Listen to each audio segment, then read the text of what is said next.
हमारे आर्मी के पूर्व जनरल और पहले सीडीएस यानी कि बिपिन रावत ने एक बार कहा था कि जितना खतरा हमें पाकिस्तान और चाइना से है उतना ही खतरा हमारे देश में बैठे गद्दारों से। इसलिए जब भी हमारा युद्ध होगा तब हमें दो नहीं बल्कि ढाई मोर्चों पर युद्ध करना होगा। अभी इस आधे मोर्चे में वो सभी लोग शामिल हैं जो कि हिंदुस्तान में रहते हुए हिंदुस्तान के खिलाफ ही जहर उगलते हैं, हिंदुस्तान के खिलाफ ही बगावत की बात करते हैं और युवाओं को उकसाने की कोशिश करते हैं। आज का टाइम बदला है। ये क्रांति नहीं होती अगर सोशल मीडिया नहीं होती। महाराज सोशल मीडिया का बहुत बड़ा रोल रहा उसमें।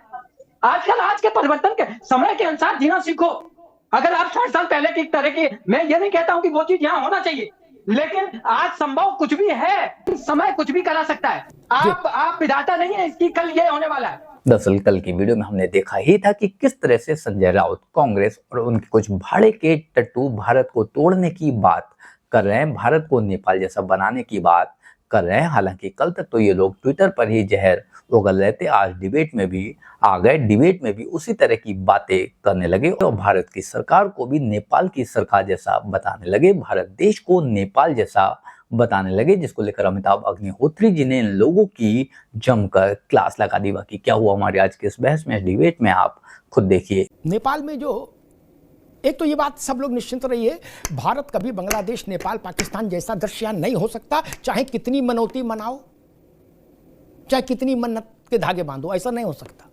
जो भी मनौती मना रहे हो, मेरी सलाह है इसमें समय न व्यर्थ करो। ये यहाँ भारत में हो ही नहीं सकता, ये भारत के रक्त में ही नहीं है ये चरित्र।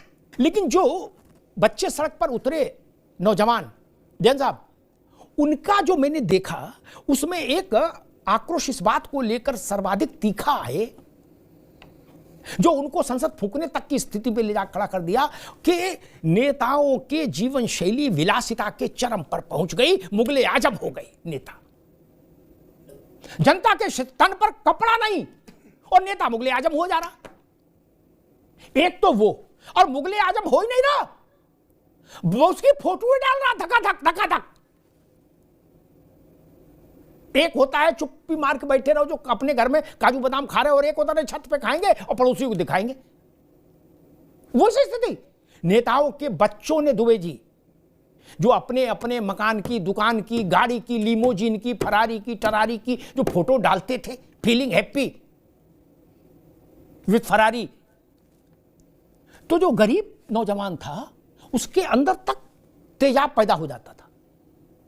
ये सारे नाश पीटे हमारे ही संसाधनों को लूट लूट के हैं, हॉलैंड, पोलैंड और इंग्लैंड में मकान फ्लैट लेके रह रहे हैं और हम यहां धक्का खा रहे हैं। फिर उनको लगा कि हमको मुक्ति नहीं मिलेगी। क्यों? बाप मर जाएगा तो लड़का है, और लड़का मर जाएगा तो लड़के का लड़का है। श्रीमती इंदिरा गांधी के शासन में, जन साहब गौर करिएगा, श्रीमती इंदिरा गांधी के शासन में 70 के दौर में, दुबे जी, महंगाई दर मालूम कितनी थी? 10%, 12%, 15%, 18% नहीं, और आगे बढ़िए, भगवान का नाम लेके हिम्मत करिए, 24%। कितनी? 24% महंगाई दर थी भारत में श्रीमती इंदिरा गांधी के प्रधानमंत्रित्व काल में, 70 के दशक में, जब उन्होंने नारा दिया था गरीबी हटाओ। दुबे जी मालूम है कितना? 24। उनसे भले तो मनमोहन सिंह जी थे, 10 और 11 पे तो ले आए, आधे पे। 24 में जब 24% महंगाई दर थी तो भारत में नेपाल, बांग्लादेश, पाकिस्तान जैसा कोई दृश्य हुआ क्या? दुबे जी नहीं हुआ ना। तो अब 1.5% पे होगा, आप ऐसी उम्मीद कर रहे हो ना? ये तो फिर नासमझी हो जाएगी भाई। इंदिरा गांधी के चुनाव लड़ते समय भी इंदिरा गांधी के पीछे भीड़ डंडे लेके नहीं भागी। इंदिरा जी चुनाव हार गई, फिर भी डंडे लेके नहीं भागी। अब इसके बाद तो मेरे ख्याल से कुछ कहने की बात नहीं बचती। रजाई होती तो रजाई ओढ़ के बैठने का ही मामला है। नहीं, उसका मैं जवाब दे रहा हूँ। शायद अरविंद तो जी ने जवाब दे दोगे जी। 5 पैसे से लेके 50 पैसे का बंद होते हुए देखा है, लेकिन वो एहसास नहीं कर रहे हैं इस भारतीय जनता पार्टी की गवर्नमेंट में साफ सुथरा कहने से। ठीक है ना? आप सब्जी लेने नहीं जाते होंगे, शायद आटा लेने नहीं जाते होंगे। अरे सब्जी लेने नहीं, सब्जी कौन लाएगा? अच्छा लगता है आंकड़े दिखाना। सुनो, अभी पहले मेरी बात सुनिए, बात सुनिए। गरीब आदमी आंकड़े नहीं देखता महाराज, आप क्या बात करते हो? अच्छा, उसको जो 10 रुपए की, 20 रुपए की किलो की चीनी मिलती है वो 34 रुपया हो गई, वो ये देखता है। आंकड़े गए तेल लेने, उसको आंकड़े से कोई लेना देना नहीं। वो बेचारा इसमें दुखी है कि आटा जो 20 रुपया मिलता था आज 34 रुपया मिल रहा है, शक्कर जो 25 रुपया मिलती थी आज 40 रुपया हो गई है। आप क्या बात करते हो? अरे आंकड़े तो सरकार के हथकंडे होते हैं, आज का हथकंडे दिखा देते हैं। ऐसा नहीं है, आज का टाइम बदला है। ये की क्रांति नहीं होती अगर सोशल मीडिया नहीं होती। महाराज सोशल मीडिया का बहुत बड़ा रोल रहा है उसमें। आजकल आज के परिवर्तन के समय के अनुसार जीना सीखो। अगर आप 60 साल पहले की तरह की, मैं ये नहीं कहता हूं कि वो चीज यहां होना चाहिए, लेकिन आज संभव कुछ भी है। मैं इस बात को कह रहा हूं, मैं ये नहीं कह रहा हूं कि ऐसा होना चाहिए, लेकिन समय कुछ भी करा सकता है। समय सबसे बड़ा बलवान होता है। समय होत बलवान, कुछ नहीं कह सकते हो कि कल होने वाला क्या है, आप नहीं बता सकते। आप विधाता नहीं है, आप विधाता नहीं है इसकी कल ये होने वाला है। इसलिए मैं कहता हूं कि कोई भी सरकार आए उसको इन चीजों पे कंट्रोल करना पड़ेगा। जी, कौन से आंकड़े बिल्कुल ठीक, आ जाते हो, बिल्कुल ठीक है, ठीक है, नहीं आता। ठीक, हकीकत की जिंदगी अगर जियोगे, ठीक है दुबे जी, पता चले। ठीक, ठीक है। पता नहीं नेताओं को ये भ्रम कैसे हो गया और कब दूर होगा। विकट विलासिता में जीवन जीने के बाद वो दूसरे को बताते हैं कि आपको पता क्या है जमीन पर क्या हो रहा है। आप पान खाने भी प्राइवेट हेलीकॉप्टर से जाते हो और आपको जमीन का ज्यादा पता है, हैं? हमको बता रहे हो। शादी में बुलाओ, कथा में बुलाओ, तेरही में बुलाओ, सर्विस फ्लाइट से भी नहीं आते। जैन साहब सर्विस फ्लाइट से भी नहीं आते। कहते गुड्डू जहाज निकालो, जाना है आजमगढ़। बोलो क्या? बोलो भैया के यहाँ कथा है, दुबे जी के यहाँ जाना है? वो लोग बताते हैं कि जमीन पर क्या हो रहा है। अमिताभ जी आपको क्या पता जनता कितनी दुखी है? अच्छा, आप पान खाने जहाज से जा रहे हो और देश की नब्ज भी जान रहे हो। एक शादी हुई हमारे प्रदेश में, मैं नाम नहीं लूंगा, हम भी इनवाइटेड थे। उसमें बताया गया स्विस कॉटेज बनी। हम तो भैया रामनगरिया वाले आदमी 40 दिन माघ में साधु संतों की कुटिया में जाते थे। जैन साहब पहली बार हम देखे कि स्विस कॉटेज क्या बवाल है। लक्ष्मी का बेहिसाब नर्तन, किसी ने कहा 150, किसी ने कहा 250, किसी ने कहा 300 करोड़, और उसकी फोटो भी चली रामलाल श्यामलाल को बधाई देते हुए, फीलिंग हैप्पी।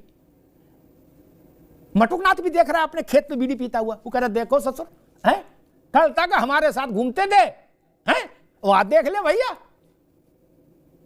कैसे मौज ले रहे। गाजियाबाद में ये महाराजगंज में उतना टेम्पू नहीं जितने जहाज चल रहे थे, सटा सट आवाजाई। वो सब लोग भी गरीब जनता के वो थे सेवक। उनकी तो सबकी सुताई होनी चाहिए, उसमें कोई बुराई नहीं, उसकी सुताई होनी चाहिए भाई। इस देश में गरीब के नाम का ताबीज बांधकर राजनीति करने वाले लोग विलासिता के चरम तक है। मैं नाम भी खोल सकता हूं। क्या देश के लोगों को ये सब देखकर चिढ़ नहीं लगती होगी? लगती होगी। जब गरीब अस्पताल की लाइन में लगा है और उसके लिए 10 रुपए का संकट है, 100 रुपए का संकट है, उसको नहीं समझ में आता कि क्या हो रहा है। विदेश की फोटो, देश की फोटो, वैभव की फोटो, विलासिता की फोटो क्षुब्धता पैदा करते हैं। लक्ष्मी का भोला प्रदर्शन समाज में आक्रोश पैदा करता है, और खासतौर पर जब राजनेता ऐसा कर रहे हो तो और ज्यादा आक्रोश पैदा करता है। ये ध्यान रखिएगा। एक अधिकारी पकड़ा गया था, इंजीनियर था, उसके ऊपर छापा पड़ा था। दुबे जी 2.5 किलो हीरा निकला था। कितना? बोलो जोर से। 2.5 किलो। अनुभव चक से लेकर अरविंद सिंह तक के यहां और इंक्लूडिंग मी किसी घर 2.5 किलो जीरा नहीं होगा। भैया के 2.5 किलो हीरा निकला था। और तनख्वाह कितनी थी जैन साहब? तनख्वाह मालूम कितनी थी उनकी जो स्टेट बैंक में आती थी? 70,000। और बाहर एक ऑडी खड़ी थी, ऐसे धूल खा रही थी, उसकी डिक्की में 7 करोड़ पड़े थे। ऐसे पड़े थे, मतलब लोड नहीं लिया था उसका। जैन साहब एक व्यक्ति था, नाम नहीं लूंगा नहीं तो बड़ी बुराई भलाई हो जाती मेरी। वो साइकिल पर चूहा मार दवा बेचते थे, वो छोटा सा माइक्रोफोन लेके, हैं चूहा हो छिपकली हो दवा डालो साफ। वो एक बार एक राजनीति में आ गए, फिर एक जांच में फंसे, तो उनकी संपत्ति का एक आकलन हुआ 10,000 करोड़ प्लस। बोलो सियावर रामचंद्र की जय। और भगवान के आशीर्वाद से उनके कागज पर उनका कोई उद्योग व्यापार कुछ नहीं था, केवल जनसेवा करते थे 24 घंटे। मैंने बहुत उनसे पूछा कि तुम्हें हमारी कसम हमें भी मंत्र बता दो। बोलो ना प्लीज ना, क्या हमें बना दो, मैं टीवी पे बता दूंगा, पूरी देश की जनता को उस मंत्र से 10,000 करोड़ की आय हो जाए, इससे अच्छा क्या है?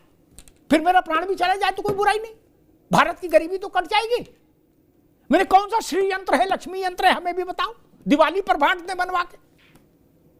तमाशा करते हो यार। देखो ऑनेस्टली अगर मैं अपना ओपिनियन दूं तो मेरे हिसाब से हिंदुस्तान में ऐसा कुछ भी नहीं होने वाला, क्योंकि नेपाल में इस तरह की चीजें आए दिन होती रहती हैं, पाकिस्तान में तख्ता पलट आए दिन होता रहता है, बांग्लादेश में भी ये कोई बड़ी बात नहीं है, अफगानिस्तान में तो खैर तालिबान है ही है। बाकी बात रही हिंदुस्तान की, तो हिंदुस्तान में कभी भी ऐसा नहीं होने वाला, क्योंकि हिंदुस्तान के लोग डेमोक्रेसी में यकीन रखते हैं। हमारे देश के लोग तो इंदिरा गांधी जैसे तानाशाह को भी कभी भी इस हालात में नहीं आने देते, उसे भी वोट की ताकत से ही हराते हैं, उसे भी वोट के दम पर ही सत्ता से बाहर रखते हैं, और मात्र कुछ सालों में दोबारा से इंदिरा गांधी को भी उसी गद्दी पर बिठा देते हैं। ये है हमारा देश। इसलिए जो भी लोग, जो भी जाहिल हमारे देश को नेपाल जैसा, बांग्लादेश जैसा, पाकिस्तान जैसा या फिर म्यांमार जैसा बता रहे हैं, वो सच में अखंड। इनके जैसे लोगों को ना तो ये बात कभी समझ आती है और ना ही कभी आने वाली है। बस दिन में सपने देखते रहते हैं। जैसे ही कहीं तख्ता पलट होता है, ये तुरंत अपने आप को भी दोबारा से गद्दी पर देखने लगते हैं, अपने आप को भी सत्ता में देखने लगते हैं। बाकी आप लोग इनके बारे में क्या कहना चाहते हैं, कमेंट कर जरूर बताएं। जल्द मिलते हैं किसी नए वीडियो में नए टॉपिक के साथ। तब तक गुड बाय, नमस्कार, जय हिंद।